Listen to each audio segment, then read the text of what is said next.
One challenge is very prominent. Yeah. जैसे लोग कहते हैं कि यार सरकारी लोगों को पैसे बहुत कम मिलते हैं. So what's your take on that?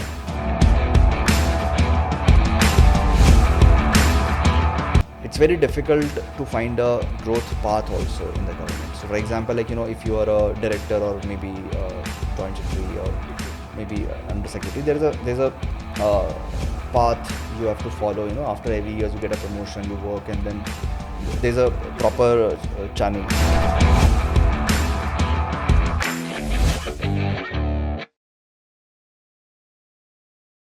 So hi, in our next episode we have Piyush Gupta, who is a policy specialist at World Economic Forum, and he got the Asia Development Bank scholarship for his MPA, for his MPP at Lee Kuan Public School of Public Policy. And let's demystify his career trajectory, and let's see that how did he pivoted from engineering to public policy and now into World Economic Forum. It's been like more than 7-8 years he has spent in public policy. So hi Piyush, how are you? And let's demystify your career trajectory, and how was your childhood? Okay, hi Ashmeet. First of all, thank you so much for inviting me for this podcast. Yeah. Honestly, this is my first podcast. I have never been to any podcast before. Yeah. I've listened to a lot of podcasts, but thank you for giving me this opportunity. Yeah. Since you have asked me about my childhood, it was a very basic middle class childhood I had. I was born in Ajmer, city in Rajasthan, and normal school life, average student. Although like I was very inclined towards science and mathematics, you study maths as a subject. In grade 8th, my family moved to Kota, and as you know that Kota is a hub for preparation of a lot of entrance examination, competitive examination, including engineering, medical, and whatnot. And now these days, Kota has become a big hub for all these exams. So I moved in Kota when I was in 8th grade. Again, till 10th grade, it was basically the same. You go to school, play, spend childhood as most of the kids in India do. In 10th grade, everyone, we have to make a decision, which stream we have to pick now, in following in 11th. And because I come from Kota, so there were these two major things which people opt for, like most of the students opt for. It was either maths or you become a doctor, opt for biology. So because I was good in mathematics, that was the only choice. Go and prepare for engineering entrance examination. I prepared for IIT JEE, and in those days, even to get into a coaching class, you have to prepare for there was an entrance exam for preparing for an entrance exam. So for example, if you want to go to a particular coaching class, there is an entrance exam for that also. And they used to prepare, their students used to prepare for an entrance exam. I prepared for IIT JEE for 2 years, gave IIT JEE and then other engineering entrance exam. I landed up into a college in Delhi, which is NSIT.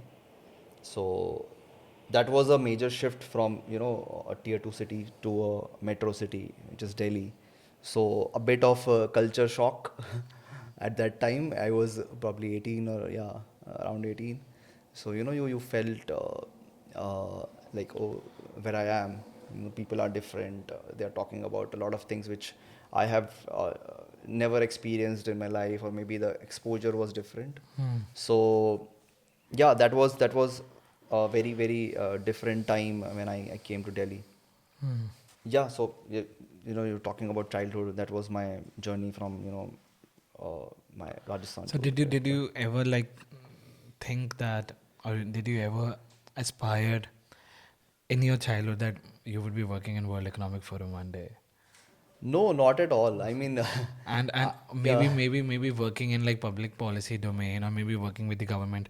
I remember you mentioned that we'll go there, that you worked with the Ministry of IT and Communications. So let's talk about that. Okay, so in my childhood also, like usual things, like when people, like teachers used to ask, like what do you want to become, or anybody used to ask. It was always, I remember, sometimes there was a phase when I used to say I want to become a scientist. Then there was a phase when I wanted to become a lawyer. But this was like in primary grade mostly, or till eighth grade. When I was like much older, when I was studying in like eighth or maybe 10th grade, then the idea became more mature, and then it was okay, I have to go to engineering, and the basic funda was go to an good engineering college and get a good placement. That was the idea. But I never thought of this public policy or World Economic Forum or working with government. Working with government, you can say, because there was a very minute, or maybe back of the mind, I had this thought that maybe to go for IAS, prepare for civil services. But that was like very the kind of idea which you have, but you don't know like how to go about it, Yeah. because I didn't have that kind of exposure. Nobody has done, like in my life, like in my Yeah. family also, and like in my Hmm. surroundings. Hmm. So I just had that thought, but I don't know like how to go about it. Hmm. But fortunately, when I came to Delhi and I started, my college in Delhi. So the first year was, usual, like, you experiment a lot of things. You enjoy basically, like, because you've already spent 2 years Hmm. preparing hard for, getting into a good college. Hmm. So first year was normal, but fortunately, like, I got exposed to a few of my seniors who prepared for civil services, and they told me, like, it's doable, highly doable, how you can prepare. So that's how I started exploring, a few of the coaching centers, or maybe the books I should read, or how to go about it. Hmm. So in third year, I remember I, along with my like few friends, we started going to coaching, and then we started preparing for civil services. So for Hmm. 2 years, like I prepared for civil services, Hmm.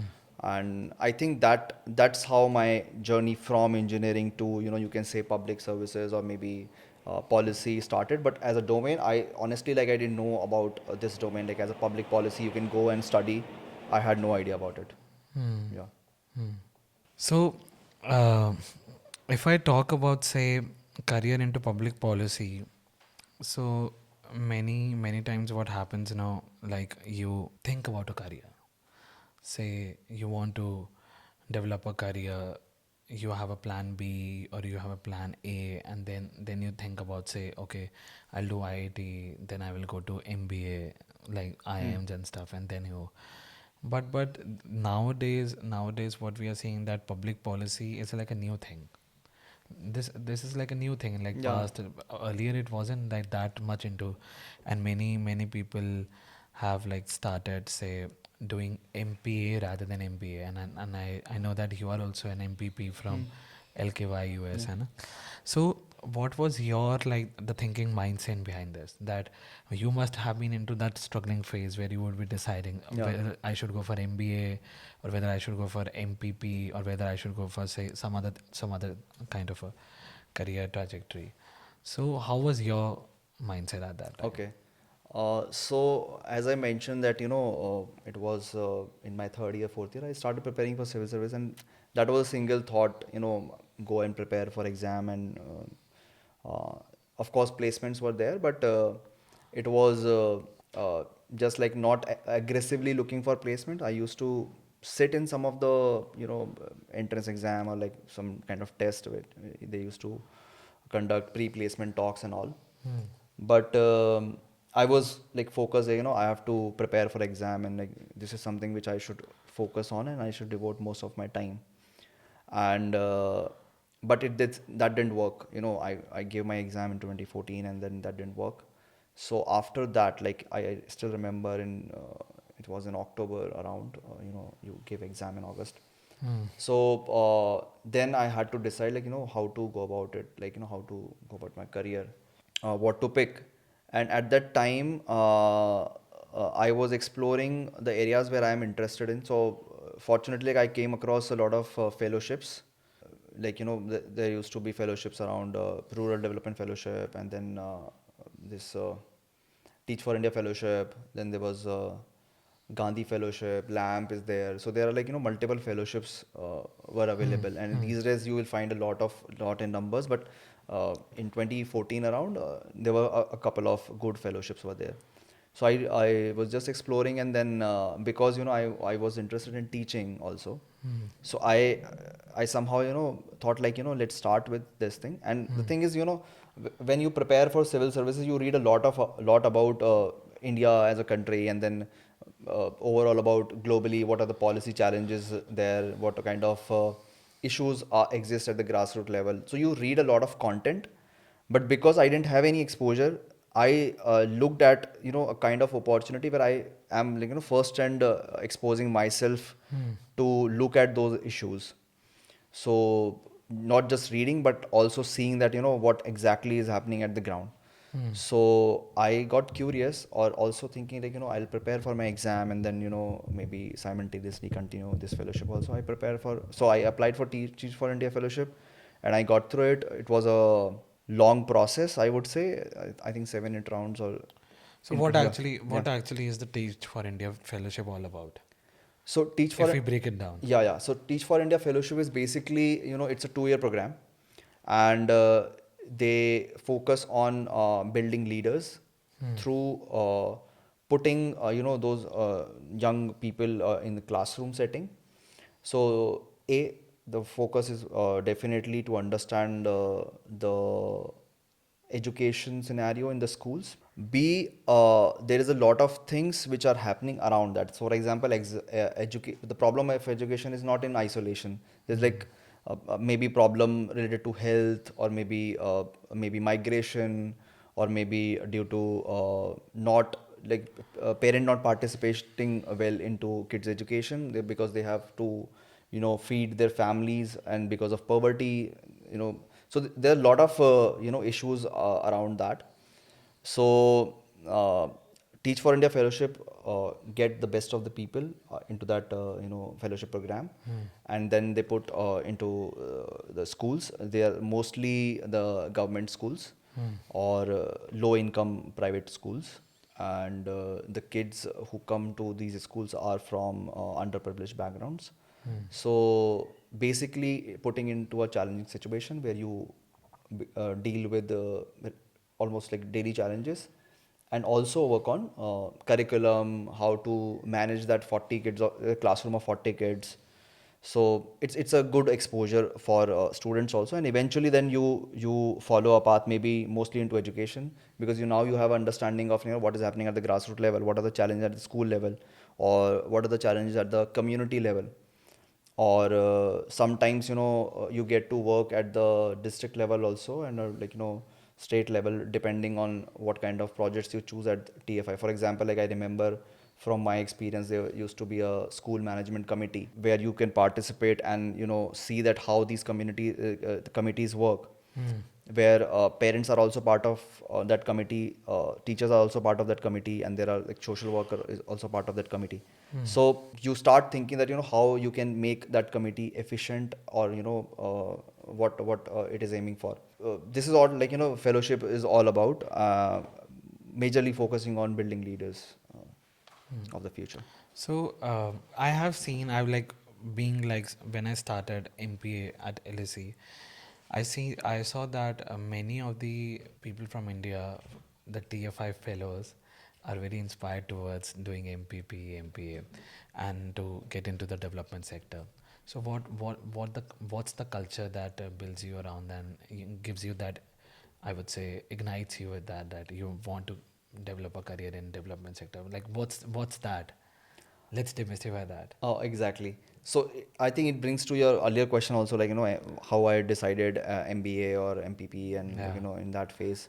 So I think when you start working at the grassroots, and because I was preparing for civil services also, that inclination was always there. But once you start working at the grassroots, you have a better understanding of what is happening in the country on all, like major, like different issues. It can be a uh, health related sector, or maybe education related, or maybe livelihood, or maybe climate change, or maybe any of the sector. So when you get exposure to such things, you feel like, contributing, if you can. Like, for example, in my case, or talking about Teach for India fellowship, you're working with students, and by giving your time, or maybe your skill set, you are impacting a lot of life, lot of people, like, m- through those 40, not just 40, their parents, other classrooms, or as a community, it's a big impact. So you get into that process and start thinking about the impact you're creating through your work. Now the question is, sometimes people ask, like, the people who are, going for MBA or doing business, starting their ventures, or maybe, working with a private firm, are they not creating impact? Is this the only way to create impact? Like, go for an NGO, or work with government, or maybe a development sector or organization. But the thing is, that's how, like, how you choose, basically, how you can relate with, or for which option you are more, you feel like. For example, like, uh, MBA also, you are, if you are going for a consulting company, or maybe a big company like Unilever, or maybe any company, uh, you are coming out with products which are eventually for people. Or maybe if you are starting your own venture, you are creating jobs, you're giving employment to people, so that is also an impact. But it's all about how you relate with it, how well you relate with it. Or, for example, going comparing it with the person who is going for an NGO, through their service, basically, they're impacting people's life. So it's a matter of choice, I think, MBA versus MPP. And in my case, I decided for MPP because You got inspired from the TF, I think. yeah, TFI, and also, like, because I was already, so the thing is, when I was preparing for civil services, I didn't know, like, if you want to work for people, or for your country, or maybe on these issues. I used to think that there's only one way, like, you go apply for UPSC, and then crack exam, become IAS, IPS, and then work in this area. But I got to know that you can study in this area, and then, join such organization, or working, in the same areas. So you joined Ministry of Electronics and IT, yeah. Electronics and IT after your MPP or before that? And after my MPP. After your MPP. Yeah. And before MPP, what were you doing? I was with Teach for India. Acha, okay, Yeah. TFI. Okay. So basically, your career trajectory started post your masters. Yeah. In terms of, say, more inclined Yeah. towards development Yeah, sector, exactly. and that inspiration you got from TFI. Yeah. Yeah. So, how was your like career at Ministry of IT? Like, what were your role? What were you doing? How were you creating impact? And like, what could be some of the insightful things that you think about working with the Ministry of Electronics, and that helped you, and maybe can help the one who is seeking to work in that kind of domain? Okay. So And what are the ways okay. basically to get into? So after my masters, it was a very, so MPP was also a very generic degree, I would say. Like, it's not a specialization. You can do a specialization also, of course, like, maybe economics, or leadership and development, and technology policy. There are, like, multiple tracks these days. But my was like, my idea was to experiment on different topics, and see, like, where my interest lies. Huh. So I worked on a lot of projects during my masters, and experimented a lot, developments related to technology policy, poverty, women empowerment, and whatnot. When I came back to India, like, now you can say that, because I come from an engineering background, that thing in mind, that, I want to be associated with technology or something around it, was there. So, and fortunately, I got a chance to work with Ministry of Electronics and IT. Talking about the recruitment process, I would say, still in government, for such kind of roles, it's not very structured. These days, it's becoming more structured. Like, you have like Niti Aayog, they have, like, regular openings coming up, and they have a proper, like, round one, round two, they have interviews and everything. And the advertisements, you can find it on their websites also. But with most of the ministries and departments, it's not such the it's not the case. and most of the time people struggle like where to find such kind of jobs. So either they are available on their website, or maybe some portals where they outsource it to third party, and then they publicize basically. So you can look at those websites also. So in my case also, and the third thing is like, through, if you know someone, or like if you can, if you know someone already working there, and then they can put a word or maybe refer something. So these are two, three ways. So yeah, that's how like I got into Ministry of Electronics and IT. Talking about the experience, I would say it's a great experience. I mean, working with government will give you a very good exposure, because government is a major stakeholder in any policy which which you read, or which you think about, or maybe which you are a part of. So at national level, like how these policies are conceptualized, or how the senior bureaucrats and politicians are thinking about it, like about any problem or any complex problem you're trying to solve. So what approach they follow, and when you become a part of that, it's a great exposure. And second, the thing is, a lot of people are at stake. If you are dealing with the national level policy, a lot of people are at stake. You are contributing to a decision which are going to impact 1.4 billion people. So The impact that you create is so humongous. yeah, I was working on electronics manufacturing policies, and majorly you must have heard about production linked incentive scheme, and that was the first PLI scheme we came up with by like Ministry of Electronics and IT. It was to promote electronics manufacturing, majorly mobile phone and components. And you must have heard in the last few couple of years, the mobile phone export have grown significantly, and it is going to go more like in the coming years. And major mobile manufacturing companies, they have shifted their manufacturing base to India, and they're exponentially like ramping up their manufacturing in India. So I must say that working with the government was a very like good experience. Okay. Yeah. And then, kind of say, we talk about challenges within the working within the government. Yeah, Like, yeah, what are 10 of challenges that are like very common these days yeah, while yeah. working, and how can we overcome that while working in any of the ministry, not specifically related to electronics?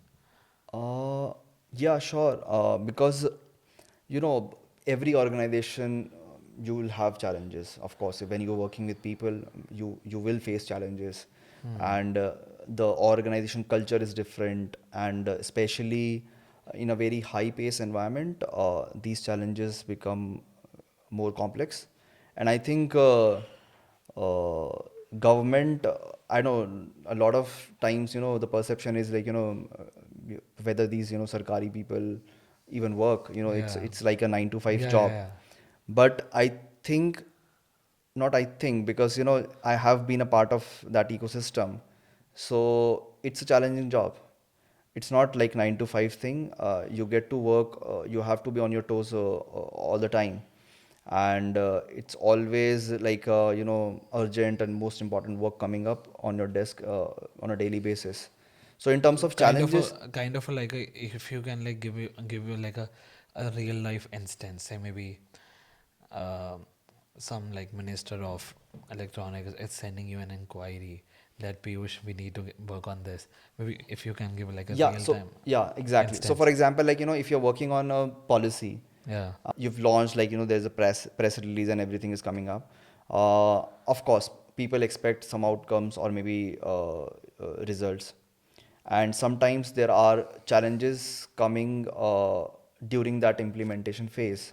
And then there are newspapers publishing those challenges, or maybe criticizing the government policies. Then you have to work urgently, like you have to maybe answer, prepare a or maybe briefing, or maybe what government is thinking, to clarify that this is not the case, what is the approach government is following, and this is how these schemes are going to work. So building those briefs urgently. For example, like you wake up a morning, and then you read a newspaper at 6:30 in the morning, and then you get a call that this has been published in the newspaper. Then you have to put a clarification around that. So these kind of work, or maybe uh, urgent meetings coming up,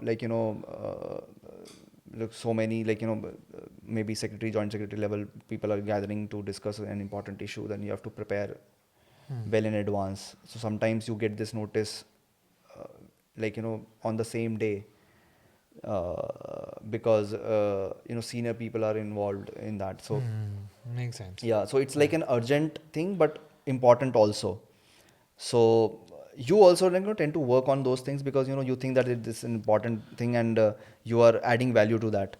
So it's a good thing. And in terms of challenges, I would say that अच्छा एक yeah, एक मतलब one challenge is very prominent yeah, जैसे लोग कहते हैं कि यार सरकारी लोगों को पैसे बहुत कम मिलते हाँ. हैं so what's your take on that So talking about sarkari log, or maybe the people who are external and working in sarkar. any kind of like you tell us the how the ecosystem works because we don't know. So the thing is, the government has very structured, Like mechanism for you did salaries. your masters, Yeah, you did your MPP, yeah, and then you joined ministry. yeah. You joined as in like Uh, which designation? Policy specialist. Yeah, policy yeah. Specialist होने. अच्छा तो policy specialist की क्या salary होती है? Depends, of course, ministry. Your work experience and stuff. Yeah, yeah. Depends on your work experience, your Like qualifications. what's like a ballpark number? Someone is some किसी ने masters करी है. हाँ. Someone has completed their masters. उसके बाद start करते हैं तो what's the salary? Again, because government focus on sometimes your previous salary. Yeah. So you can actually find out these things on Niti website. They have mentioned all the criteria. For example, if you have experience between, I think, 5 to 6 years, or if you're fresher, I think it's I think 80,000 per month they have mentioned, and then they have like a range till 140, and then till 330 also is there. अच्छा range है. There's a range Okay. depending on the years of experience you have. Okay. So And perks अलग होते हैं. no, so this is a consolidated like salary, the fixed salary. Okay. And chuttiyan, I think I would say holidays are not that. In Niti, I think they get, I think, eight days per year. In other ministry, depends on the contract. And how is there a work life balance now? Work life balance, I told you, like you have to work. So I wouldn't say that you don't get enough time to for your holidays and stuff, but you have to be prepared all the time. Like it's not like like in corporate, you can be on leave, and then it's a leave. Nobody's going to disturb you in good organizations, I would say. And a lot of corporates are also like bothering you on the weekends. And but in government, if it is important, you have to work. Like it's not like और a traveling करने को मिलता है? traveling. Depends on your work. I mean, like I got to travel because I was working in a manufacturing space where I got to visit some of the factories, and that was Worldwide or India? India. Okay. It depends on, like these days, like I've seen like people visiting abroad also, depending on the kind of work they are engaged in. If they are they have to engage stakeholders from outside India, maybe for example, like semiconductors. So of course we are trying to attract a lot of investments in this industry. So you have to do road shows, or maybe a lot of events outside India also, to tell them about our policies, and like take their opinions, and if they are interested, to explain everything. Okay. Yeah. So, how did you converged from like, or switched from ministry to, are you like a multilateral World Economic Forum? Did you like thought upon earlier कि नहीं इतने साल these many years I will work in ministry and then I would switch to a multilateral, or it was like very by luck? I won't say by luck. See, the thing is, if you're a public policy professional, a lot of people think of going to an international organization, working there. Sometimes it is treated to be as a fancy also, but when I was working with Ministry of Electronics and IT, it was a great work. As I told you, then it was a great experience for me. Built good network, and got to work on very complex problems also, and helped in drafting policies, execution also. And after, I think, so I worked there for around 3 years, and after that I was also looking forward to, like, if I can, because I understand, a global network, the importance of global network, and uh, uh, learning from, not like just being in that restricted ecosystem, but looking beyond that. And I think in that manner, World Economic Forum was a good organization. So I applied, and I got through it, and got an opportunity to work on the issues, like, and not just manufacturing here. Like, I'm working on other issues also, like other sectors like artificial intelligence, related to technology, and we are working on agri-tech initiatives also. So the transition was, I would say, a conscious decision. Although, like, government was good, but and the thing is, see, the thing is, The कि when you are package. an external, or maybe when you are not a government employee, I can say, uh, it's very difficult to find a growth path also in the government. So for example, like, if you are a director, or maybe a joint secretary, or maybe under secretary, there's a path you have to follow. After every years you get a promotion, you work, and then there's a proper channel. Acha, sorry to Yeah. interrupt, but uh, like if you are not an IAS, Yeah. you have got a lateral entry, like after doing a Mm. master's and stuff. The kind of say the career trajectory, the growth career trajectory that you have is somehow similar to an IAS, or there are benefits that the IAS gets, but someone who has got a lateral entry doesn't get. No, no, IAS is a very different thing. I mean, if you join as a, external consultant or a specialist, you are not, like, you get to work with IAS, Yeah. you get to work with civil servants in different ministry or maybe departments. That's for the role that you have joined externally.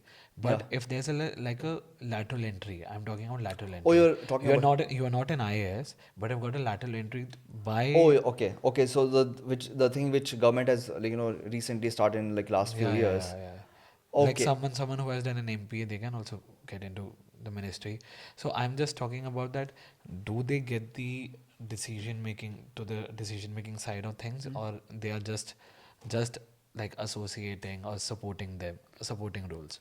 No, no. So the thing is, for example, like, if I'm correct, like, what I am understanding from your question, lateral entries also, and UPSC advertise these vacancies. So it's a proper recruitment, in the departments, and we have seen job, like, vacancies at the level of director and joint secretary also. So when they are hiring as a director or joint secretary, you will have that responsibilities of that position. So you're hiring as a joint secretary. Huh. So your responsibilities and perks will be same. The only thing is, it will be for a fixed contract. For example, I think, I don't remember exactly, but if you get hired as a joint secretary as a lateral entry, uh, the tenure of the contract is, I think, 3 to 5 years. So for that 3 to 5 years, and of course on a, I think, annual assessment, you will have all the responsibility. You will have to make decisions. You have to sign files. You have all the authority. So it's as good as an Indian Administrative Services officer, Okay. but it will be for a fixed term. Okay. Yeah. So, what was your role as a policy specialist at World Economic Forum? Currently, okay. It's just been like 1 year here at the forum, I would say. And here I am working on two, three things, like majorly my portfolio. One is on advanced manufacturing. So as we know that, India is growing and, becoming a manufacturing hub, global manufacturing hub, and not just electronics manufacturing, but, automobile, textile, and everything else. So I'm working on advanced manufacturing and supply chains in India, and how we can build an ecosystem around it, and how we can build communities to think about, like, how we can adapt new technologies, 4IR technologies, So So how does this structure look like? So, or the process look like? Like what actually your scope of work is? So yeah, okay. So the thing is, we'll engage companies, uh, which will be our like key partners, you can say. Then it will be more like generating insights, or maybe building partnerships to come up with the 4IR solutions. For example, one of our initiative is Global Lighthouse Network. It's a global initiative, and it came out of after a lot of discussions, how we can recognize some of the facilities which can become a global lighthouse for other facilities. So it's like an example or an aspiration for other factories to become like that. So such kind of thing, and especially when our overall manufacturing ecosystem is growing. So when we are going to scale up, we need to adopt these 4IR technology, like use of artificial intelligence, use of more data analytics, and computing, and robotics, automation.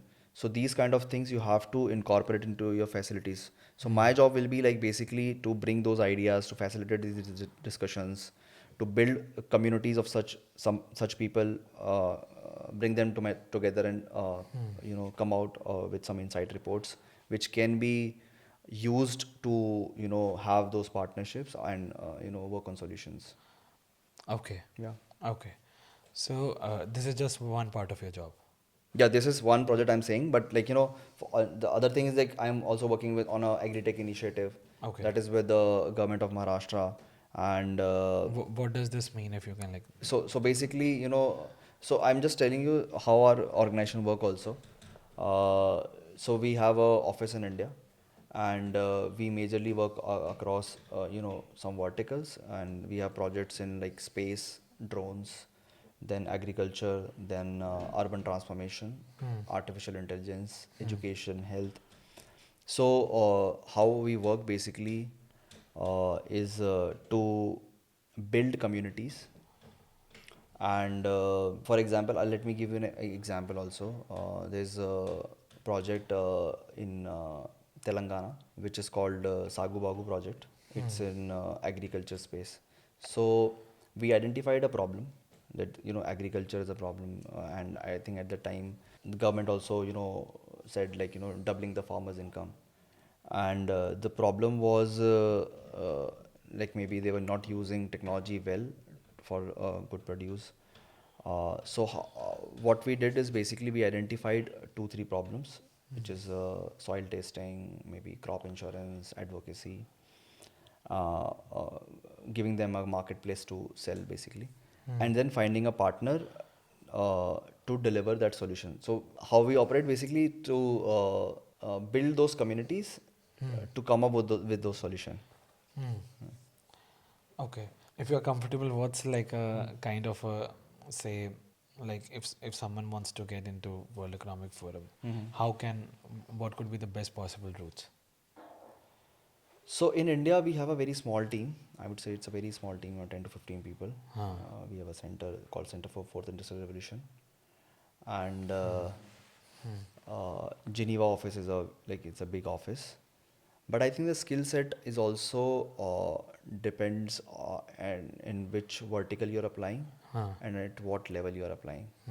You can join as a like specialist, and then maybe a lead position, and then of For a course specialist, like how many years of experience? uh, 2 to I would say 6 years of experience, 6 7 years Okay, and of you experience. need a master's.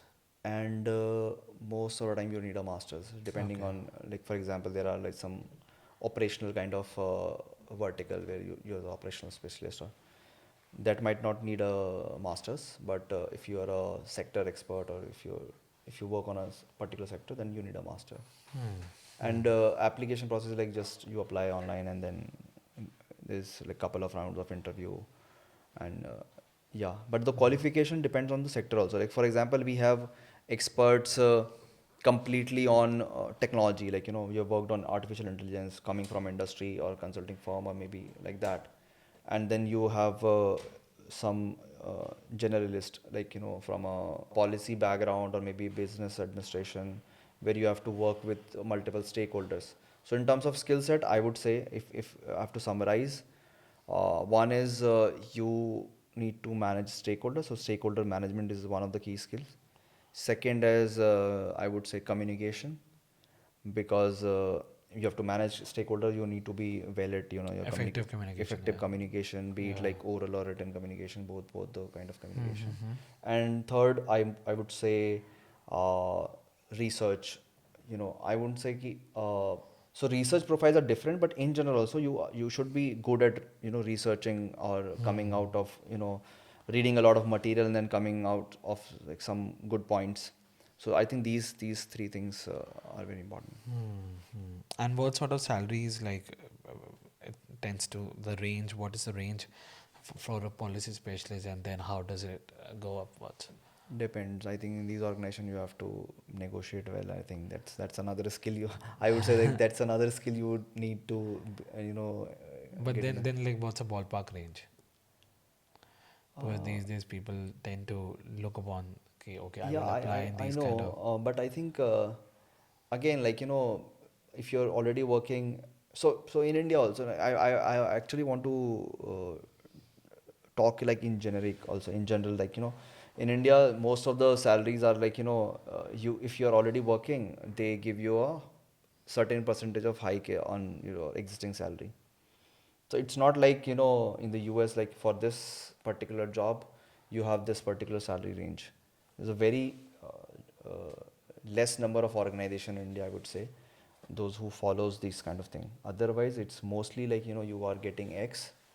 Uh, you will maybe get like X into 1.2, or maybe, yeah, basically, yeah, like this, or maybe 1.3, depending on your existing salary. So it's mostly a hike. But for a fresher, yeah, fresher also, like how you negotiate. I won't say like there's a specific salary range. Let's say for fresher, they have that number, like, the salary will be in this range. But here in India, I don't think we follow that concept anywhere. Like, I don't think, like, you must have worked in like, a lot of organizations. We don't negotiate that way. For this position, irrespective of wherever you are working, if you qualify for that particular position, there has to be some salary based on the value you are adding to the organization, right? Yeah. That should be the concept. And I think my understanding is also this, but a lot of organizations, they don't follow this concept, I would say. Hmm. So, uh, because you have been into the policy space from like past 7, 8, 10 years now, and you did your Yeah, I master's, think 6, 7 years. but 1 or 2 years adding your Yeah. master's, so it's been Yeah. like 9 years now. So, first of all, talking about the demographics of India, how do you think that the public policy space is in India right now, currently, and how does the future holds? Just from your experience, nothing to like bark, like embark upon, but Mhm. just from your experience, because many people, when we are in when we are in the ecosystem, we get to know about stuff like how the future is going. Mhm. It's tilting towards public policy, or it's tilting towards a specific domain. Like these days, I think sustainable finance, climate finance, Mhm. all these things are very buzzwords. So how do you think that the future of India holds, or globally holds? Because now you have you are working in an organization where you tend to have like different global experts and stuff like that. Okay. So you're talking about public policy, or about the future of India. So see, there are two things. First, public policy, Okay. general public policy, Yeah. because you are, and like Yeah. you have a great trajectory in that. Second, how does the public policy career holds for future in India, Okay. like say next decade, and then globally, based on your Okay. two questions. Yeah. So I think public policy as a career, I would like again say that it's a very general degree. It's not a specialized, I would say, in a particular sector. So you will study like, subjects like basic microeconomics, research subjects. Then there might be some electives, whichever area you are interested in. And talking about, like, in India, conventional subjects or maybe conventional courses like MBA, engineering, medical, CA.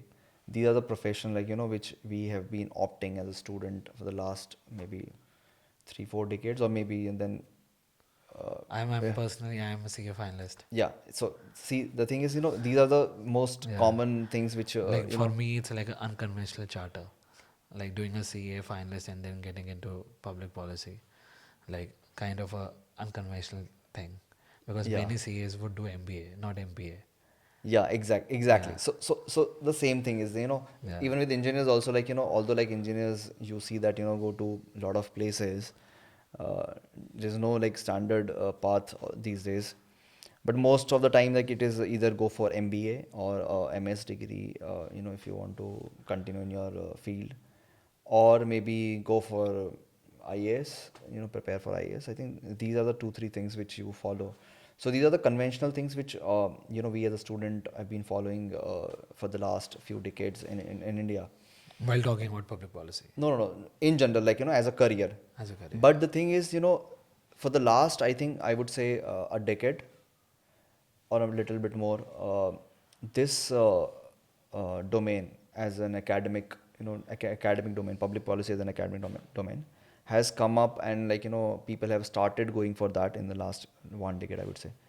And if you see that, in the US, you have like Harvard Kennedy School, or maybe CEPA, Columbia University, and then Princeton is there, and then all these are like very old schools. Like, they're very, I don't know how many years, but they're very old school, and the alumni are also like, are, I remember, head of the states of a lot of countries.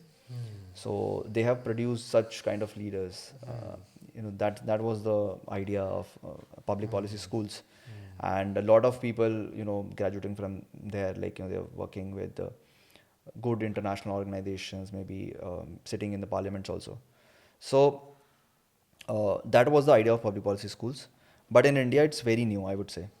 And now that government has also started encouraging people to, hire externally uh, on the subjects of public importance, I would say. Like, for example, if you're drafting, or maybe if you're working on ease of doing business, industrial policies, road safety programs, or maybe climate change, they hire experts to work on, and giving exposures to young people also. Like Niti Aayog is a very good example.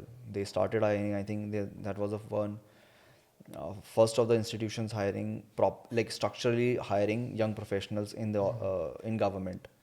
So it is growing, public policy as a domain, and more people are opting for it.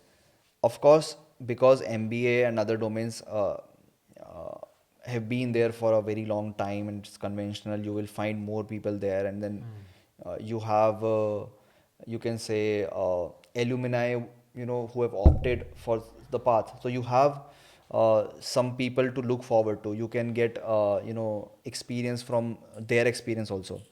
You get to learn from their experience, and you get mentorship from those people. But I think in public policy, it's very new. You don't find a lot of people, who have worked in this sector for a very long time, who have transitioned from, maybe engineering or from being a CA to public policy, and how they have, built their career in this domain. So you can say it's kind of a new wave, or you think it's a Yeah, new it's new like an career. explorative Yeah, it's kind of. very exploitative. If you say that, if a person who has graduated from a public policy school now, where like is that person is seeing, after 10 years. 10 years, or 10 years or 20 years, I mean, it's very subjective. But I think the scope is very like, I would say interesting. Yeah. In the future is the potential is very high. Yeah, definitely. So the thing is, if you again see Western, schools, Harvard and CEPA, there are alumni who are sitting in the parliaments and, head of the state. Yeah, That's the, best of the things which can happen. yeah.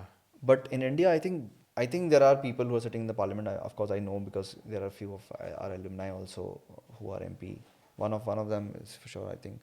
So and in India, but I think in other countries also they are working with prime minister's office, or maybe in good positions of influence and authority. But still, like, it's not big in numbers if you talk about India. Hmm. Yeah. One more thing, it's like a very, I would say, a very kind of a sad reality. Mm.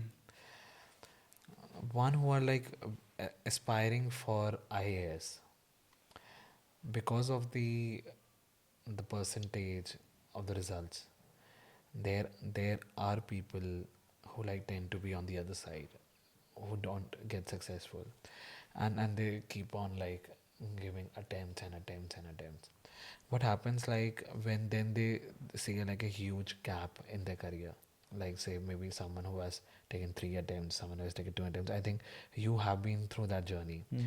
So uh, but fortunately you took over that. Mm. But many times what happens, I have came across people, candidates, who didn't like get to overcome that in a like a very, say, Mm. successful way maybe. But how do you see this problem in India? Okay, I think that's a This is like a very very prevalent experience. yeah, I think it's a very sad thing, I Hmm. would say, because I think more than 5 lakh people give examination every year, and hardly like thousands, 1,000 or maybe less, they get to work with, finally select. And all, I won't say like all, but like, even like the people who clear mains or prelims, uh, it's a sad reality that they are not getting to work, or maybe, it's a good talent, but like, it got caught into a loop of, giving exam for, maybe 3 to 4 or maybe 5 6 years also sometimes. It doesn't have to do anything with the intellectual thing. It's just the process is such that. Yeah, exactly. So you are into that, because eventually it's an exam. Exam is not, for example, like, the cutoff was, let's say, 250. 249 is not bad. Yeah, Or maybe, I would say 251 is not bad. yeah, He just didn't get into that, didn't get that seat. But I don't think it's not like he didn't have the intellectual kind of capability to yeah, get exactly. into So that. so by 1 mark, or maybe, it's not like, and the thing is, the sad reality is, basically, if you get, like, for example, out of 100 you get 70, you become, IAS, or you're working with. But just because that person got 610, that person is nowhere, basically.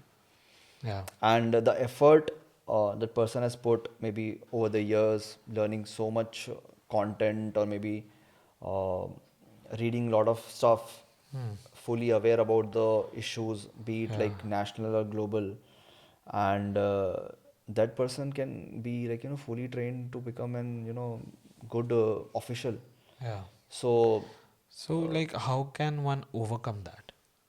I don't think, like, the one thing is, I think now there is a discussion which is, I keep hearing also from a lot of senior people in this industry who are, maybe teaching, or maybe have become, civil servants after that. They also think about it, that, even for some of the people, so maybe who have qualified, maybe mains, not all the examination, all the like rounds, they should be given some opportunity to work in the government, maybe like not at a group A level, or maybe group B, or uh, like they should be given some kind of preference to uh, get absorbed in the government system, maybe taking by, like, another round of interview or some test, but they should Hmm. be given, because they have invested a lot of time, they have cleared an exam also, like, Yeah, yeah, clearing an mains exam, giving, I think, 9 subjective papers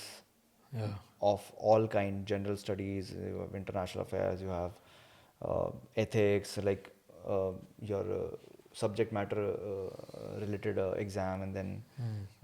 essay questions. So you have, like, all the kind, you have evaluated that person from all the angles, and that person has been qualified to, To like a to the to the top 3,000 people in the country. Let's say Yeah. like 3,000 to 4,000. Yeah. So they are definitely best of the mindsets, I Yeah. would say.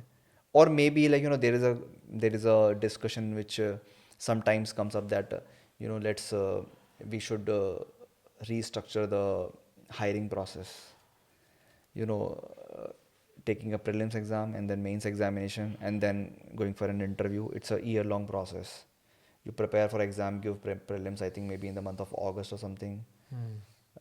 and then mains in October or something, and then March by March. So it's like roughly an year, and it takes a lot of effort. And I think so from a perspective of seeing it in terms of how much working hours, if I think from that perspective, a lot of good people just preparing for exam for a long period, and we are The waste opportunity cost is like the yeah, salary, the what do for we the call it? country also, not for the individual. Yeah. Those people can actually contribute to our economy in a very significant manner, Yeah. and we are not even acknowledging or recognizing that talent pool. Makes sense. So as a country also, why are we letting it go? I mean, that's our best of the mindset. We can say that like, at least those Yeah. 3 to 5,000 people who might not have qualified due to some reason, like maybe a particular cutoff was there and there were only limited seats. But I think we should recognize that and acknowledge that they are the best of our talents, and how we can absorb in our country, like in our talent pool of the country. Hmm. Hmm. So I think there has to be some mechanism to take those people Hmm. into account. Yeah. Yeah, yeah, yeah. Makes sense. So I think we are at the end of the podcast now. How you are like looking at the future, like continuing working with WAF or like yeah, or maybe Okay. how you're thinking because as the dynamics changes of the country economy, many times our career trajectory also changes. So how you're looking at the future now? Okay, I think that's also a very good thing to think over. So this is what I think. These days the things are changing so fast. Even if you opt for a particular career, it's not a very if you opt for a particular sector, or if you're very rigid in terms of I have to stick to this particular thing, any technology comes up and disrupt the whole ecosystem, and then you'll be like, okay, I'm not of any use from now. Is it the case? And you start thinking like, what should I do now? So I think in terms of future, I think two three things which really will matter, and I always try to focus on that. That is like adapting to the change, and this is something even in our ancient text, Bhagavad Gita is also saying that we should acknowledge the change, but uh, these days the change is happening very frequently. It's not like uh, even like in decades, but every year you will find new technologies coming up. Recently, like this whole generative AI thing has raised a lot of questions in terms of what our employment will look like, what kind of skill set we will require. So I think that adaptability has to be there, be it like any sector you are picking. If you are in public policy, MBA, IT, or sustainability, even if you're a CA, or any because if a technology comes and then your work becomes irrelevant. So adaptability, focusing on softer skills, I would say the communication is something. Then how you tell stories, Yeah. because these are the things which I think a machine can't do. I mean, telling story This is that, like a human touch yeah, exactly. that you require Even irrespective of any even job. the strongest statement, so for example, like even an advertisement, Ah. you read an advertisement, uh, there's a line which is written, and if it is strongly communicated with a story, it is more convincing. We see a lot of advertisement, or maybe in fact Insta reels and all. Yeah. There's a story which Yeah. people are trying to say. Yeah, yeah, yeah, yeah. Yeah, like short Yeah, form content. Now these yeah, days there's no long yeah, form content. There's yeah. short form content. Yeah, exactly. So how Yeah, impactful storytelling you are doing, and that yeah, is very important. So yeah. I think in longer run, these kind of things will be more important, be it you wherever you are, and adapting to new technologies, new problems, and maybe learning new things. Huh. Uh, so this is what I'm doing. I'm working on currently like AI piece, like how the future of intelligence looks in India, and so trying to learn a few things around that. But I think in the longer run, I focus on these two three things which I mentioned. Yeah, Okay. Thank you so much, Piyush. yeah, All the best for your future. And it was great to have you on the Insights Cafe. And thank you so much. yeah. Yeah. Thank you, Ashmi. Thank you so Thank you much. so Thank much. you. Thank you.